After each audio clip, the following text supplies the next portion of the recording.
Usang patay sa joint bypass operation nga gilusad sa mga sakop sa Provincial Intelligence Branch o Provincial Drug Enforcement Unit sa Barangay Haklupan, Dakbayan sa Talisay, kaganihang buntag. Amahan uban siyang minor de edad nga anak, duha sa tulo nga nasikop atol sa maong operasyon. Si Chelo Valiena sa report. Nadapa sa tambalanan si Dexter Rabago nga giingong misukol sa kapulisan nga mipahigayon sa buy-bust operation. Apan mato ni Senior Inspector Alejandro Batobalonos, Deputy Chief sa Provincial Intelligence Branch sa Cebu Provincial Police Office, nga nakabsan si Rabago sa iyang kinabuhi. Dugay na nilang gipanid-an si Rabago apan ganihang buntag lang nila na timingan sa iyang Pinoy-anan.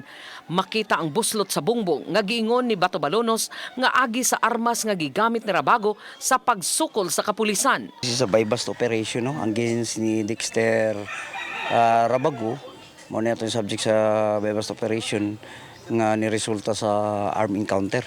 In fact, nakalas kita pag-abot sa hospital, DOE siya. Si Josefino Salomoy, 48 anyos, uban sa iyang 17 anyos nga anak, uban sa lain pang usa nga nadakpan, miingon nga layo ra ang ilang Pinoy-anan sa Pinoy-anan ni Rabago. Way kasayuran ang 17 anyos nga anak ni Josefino nga nung giapil sila pagsikop sa kapulisan. Mga pagmata na mo ba? Buto-buto naman. Yeah. Ito isuod mo sa balay. May amot, nga apelo niya. Apan gitataw ni Batobalonos nga nakuha sa posisyon sa amahan ug anak ang gidiling drugas.